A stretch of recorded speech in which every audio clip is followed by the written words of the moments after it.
ಎಲ್ಲರಿಗೂ ನಮಸ್ಕಾರ ಸ್ನೇಹಿತರೆ, ನಮ್ಮ ಚಾನಲ್ಗೆ ಸ್ವಾಗತ. ಇವತ್ತಿನ ಈ ವಿಡಿಯೋದಲ್ಲಿ 2026ರಲ್ಲಿ ಗಣೇಶ ಹಬ್ಬವು ಯಾವ ದಿನ ಬಂದಿದೆ, ಯಾವ ದಿನ ಆಚರಣೆ ಮಾಡಬೇಕು, ಹೇಗೆ ಆಚರಣೆ ಮಾಡಬೇಕು, ಯಾವ ರೀತಿ ಪೂಜೆಯನ್ನು ಮಾಡಬೇಕು, ಪೂಜೆ ಮಾಡಲು ಶುಭ ಮುಹೂರ್ತಗಳು ಯಾವುವು, ಗಣೇಶ ಚತುರ್ಥಿ ಆಚರಣೆಯ ಬಗ್ಗೆ ಸಂಪೂರ್ಣ ಮಾಹಿತಿಯನ್ನು ಇವತ್ತಿನ ಈ ವಿಡಿಯೋ ಮೂಲಕ ತಿಳಿದುಕೊಳ್ಳೋಣ ಸ್ನೇಹಿತರೆ.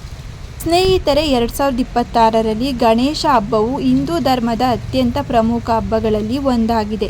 ವಿಘ್ನ ನಿವಾರಕ, ಬುದ್ಧಿ, ಜ್ಞಾನ ಮತ್ತು ಐಶ್ವರ್ಯದ ಅಧಿದೇವರಾದ ಶ್ರೀ ಗಣೇಶನ ಜನ್ಮೋತ್ಸವವನ್ನು ಈ ದಿನ ಭಕ್ತಿ ಭಾವದಿಂದ ಆಚರಣೆ ಮಾಡಲಾಗುತ್ತದೆ. 2026ರಲ್ಲಿ ಗಣೇಶ ಚತುರ್ಥಿಯನ್ನು ಸೆಪ್ಟೆಂಬರ್ 14ರಂದು 2026 ಸೋಮವಾರದಂದು ಆಚರಣೆ ಮಾಡುತ್ತೇವೆ.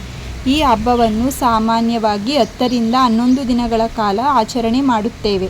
ಗಣೇಶ ಹಬ್ಬವನ್ನು ಆಚರಣೆ ಮಾಡುವ ಮೊದಲು ಗೌರಿ ಹಬ್ಬ, ಸ್ವರ್ಣಗೌರಿ ಪೂಜೆಯನ್ನು ಮಾಡುತ್ತೇವೆ. ಸೆಪ್ಟೆಂಬರ್ 13, 2026 ಭಾನುವಾರ ಅಥವಾ ಕೆಲವು ಸಂಪ್ರದಾಯಗಳಲ್ಲಿ ತಿಥಿಯ ಅನುಸಾರ ಸೆಪ್ಟೆಂಬರ್ 14ನೇ ತಾರೀಕು ಮುಂಜಾನೆ ಕೂಡ ಗೌರಿ ಪೂಜೆಯನ್ನು ಮಾಡುತ್ತೇವೆ.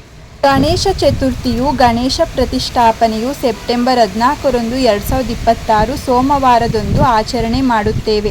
ಗಣೇಶನ ವಿಸರ್ಜನೆಯನ್ನು ಅನಂತ ಚತುರ್ದಶಿಯವರೆಗೂ ಮಾಡಲಾಗುತ್ತದೆ.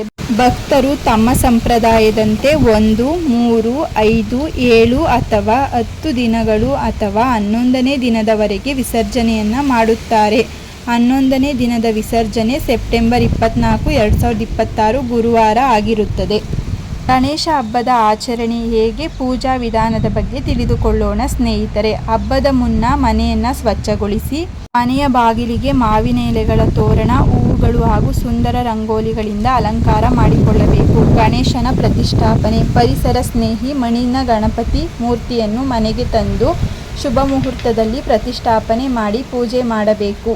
ಪೂಜಾ ವಿಧಿವಿಧಾನವೆಂದರೆ ಗಣೇಶನಿಗೆ ಅರಿಶಿನ, ಕುಂಕುಮ, ಅಕ್ಷತೆ, ಕೆಂಪು ಹೂಗಳು, ದುರ್ವೆ, ಗರಿಕೆ, ಚಂದನ, ಧೂಪ, ದೀಪ ಮತ್ತು ಹಣ್ಣುಗಳನ್ನು ಅರ್ಪಿಸಿ ಭಕ್ತಿಯಿಂದ ಆರಾಧನೆ ಮಾಡಬೇಕು.